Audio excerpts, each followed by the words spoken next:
kuki tuvuga ko kiliziya ishingiye ku ntumwa? Abasimbura b'intumwa ni bande kandi ni bantu ki?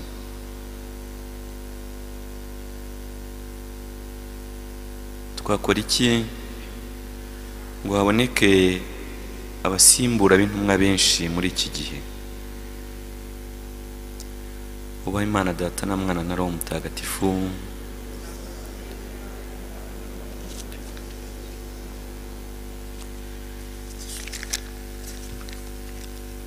Yezu igihe yagennye kimaze kugera, bavuga ko yari afite mu myaka ikabakaba 30 y'amavuko, batora intumwa 12 abana nazo imyaka igera muri 3 agendana nazo, yigisha ari kumwe nazo, ubwo banataha akabasobanurira byinshi, agasangira nazo, agakora ibitangaza, ndetse akenshi akanazohereza mu butumwa. Igihe kiragera, arababara, arapfa, arazuka. Ariko akaba yaravuze ati, Petero, uru rutare, kandi kuri urwo rutare niho nzubaka kiliziya yanjye. Maze kuzuka, abaza Petero aturankunda inshuro nk'eshatu. Petero ati, uzi byose, uzi ko ngukunda. Tiragira intama zanjye. Aranababwira ati, mbahaye Roho Mutagatifu, mugende mwigishe, mubatize ku izina ry'Imana Data na Mwana na Roho Mutagatifu. Dore kandi ndi kumwe namwe kugeza igihe isi izashirira. Arongera ati, aho muzakiza ibyaha bazabikizwa, abo mutazabikiza bazabigumana. Bityo abahaye intumwa ze 12 gukomeza ku isi umurimo wo gukiza abantu.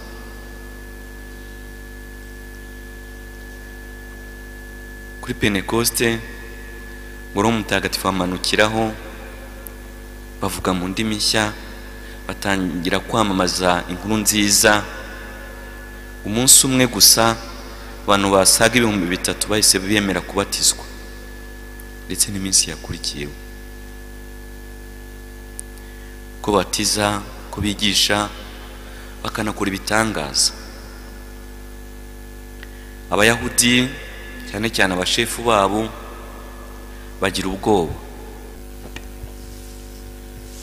ubwoba, bashakisha uburyo bwo kubicisha. Ibyo byarabaye. Ariko uko babica, uko bica abandi bakaba barahunga, uko bahunga niko bamamaza ivanjiri. Igeze mu myaka ya 313 babona agahenge. Mwami w'abami witwaga Constantino ahagarika ubwo bwicanyi. Nyuma y'igitangaza yaramaze kubona, atsinda urugamba yarwanaga yisunze amasengesho ya nyina wari waremeye ko umukristo witwaga Helena. Ariko nubwo ibitotezo nengeye kuvuga ngo by'umubiri byari bibaye nk'ibihagarara, hatangiye nanone ibindi bitotezo bishingiye noneho kuri roho, bishingiye ku myemerere. Mu Misiri no mu bindi bice byo muri Aziya ntoya, abasaserdoti bamwe yewe n'abandi barabahanga mu by'Iyobokamana batangira kwigisha inyigisho z'ubuyobe. Barimo waruzwi cyane w'umupadiri Arius, umwepiskopi Nestorius n'abandi nkabo. yewe banatwara igice kinini cy'abantu. Ariko nubwo byagenze gutyo, ba bandi bakomeje umurongo w'intumwa ntibacitse intege. Akarya shami rishobora kwiyomora ku giti, ariko igiti kigakomeza kikera imbuto, kikagaba n'andi mashami, kigatanga n'izindi mbuto nyinshi. Kristo Yesu akuzwe. Bagirwa inama, bamwe bemera kugaruka, abandi ntibabyemera. Mu kinyejana cya 7 havuka Isilamu, nayo itwara igice kinini cy'abayoboke batari bake, ariko Kiliziya ikomeza umurongo wayo ifashijwe n'abasimbura b'intumwa, cyane ko igihe cyageze intumwa zikabona ko zitakora uwo murimo zonyine, zigatangira gushyiraho abasimbura, zigatoranya abantu b'inyangamugayo, bamwe bagahabwa uwo murimo w'ubwepiskopus, ubushumba wo gucunga amahame y'ukwemera, nk'uko tubibona mu mabaruwa ya Pawulo intumwa yandikiye Timote n'ayandikiye Tito cyane cyane. Bakomeza uwo murimo kugeza na n'ubu. Mu kinyejana cya 11 nanone igice kinini cy'abayoboke biyomora kuri Kiliziya, batangiza Orthodox, barangajwe imbere n'umusenyeri witwaga Michel Serrer, Constantinople, ni Turukiya y'ubu ngubu. Bati twebwe hano mu burasirazuba ibyo bya papa ntibitureba, ariko Kiliziya ntibyayibuje gukomeza. Kristo Yesu akuzwe.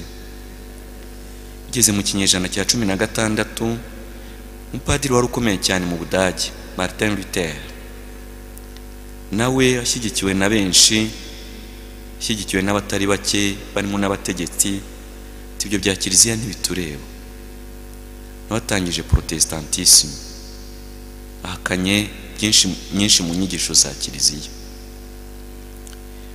Mu myaka itaratinze, umwami w'abami w'Ubwongereza Henry wa 8 nawe agenza atyo mu Bwongereza. Amadini menshi agenda avuka yiyomora kuri Kiliziya, ariko Kiliziya ikomeza umurongo wo kwamamaza ivanjiri kugeza mu kiswe Revolution Française, kinyejana cya 18, nabwo abantu benshi baduka ku kwemera kwa Kiliziya. Yewe kinyejana cya 20 bibagahoma munwa kubera intambara nyinshi zirimo n'intambara z'isi na jenoside, harimo na jenoside yakorewe abatutsi mu Rwanda muri 1994. Ibyo nabyo byatumye umubare munini w'abayoboke tukwemera cyangwa se udohoka. Ariko nubwo Kiliziya yaciye muri ayo mateka mabi ngite gutyo, Yesu Kristo yakomeye ku ijambo rye, ko n'ububasha bwe kuzimu budashobora kugira gute kuyisenya. Niko byagenze. Yesu Kristo yakomeje kuyihaba hafi, ayiha abashumba, ayiha abepiskopi, ayiha abasaserdoti. Dushimire Yesu Kristo rero wabanye n'umuryango we muri iyo myaka yose. Iyo duhimbaza Yakobo na Filipo, nicyo tuba twongera kuzirikana urwo rugendo rukomeye Kiliziya yakoze, kandi nabo n'ubu ngubu igikora, tagamije kuba icyatwa, ahubwo igamije kwamamaza Yesu Kristo. Atari kugizwe n'intungane gusa, ahubwo igizwe inafite n'abanyantege nke muri yo, ariko bashyigikirwa n'ingabire y'Imana kugira ngo bageze umukiro kuri bose. Tujye tubasabira ubasimbura b'intumwa, nkuko Yakobo wanditse ibaruwa yandikiye Abahebureyi mu mutwe wa 5 bivuga ngo n'abanyantege nkeya nabo bakanatorwa mu bantu.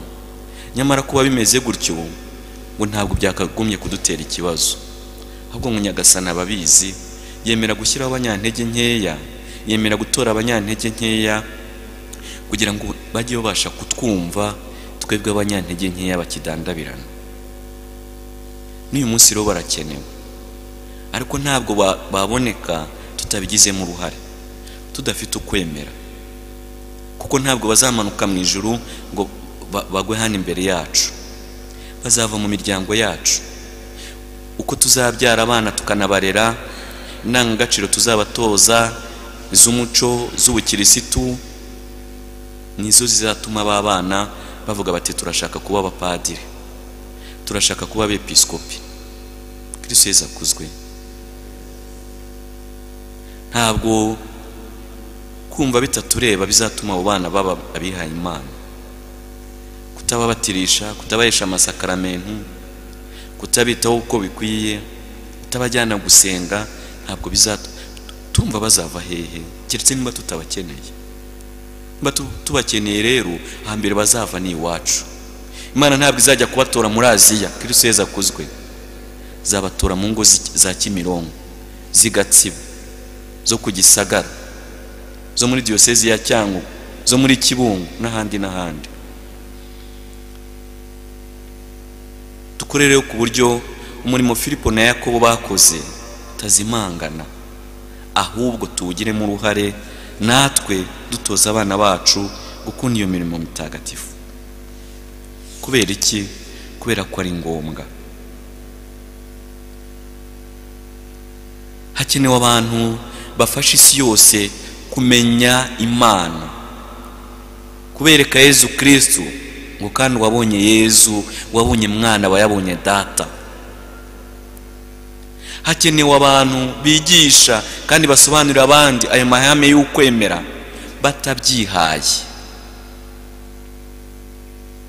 batabyutse uyu munsi kubera ko umwe abageni arabo twahoze tuganira, kubera ko umwe mu baririmbyi yashwanye na korali ye ngo ahita ahinduka apotre, kubera ko umuntu yashwanye n'idini runaka yasengeragamo ngo ahita ahinduka bishop. Ntabwo ari ibyo ngibyo, ahubwo Nyagasani we yitoreye,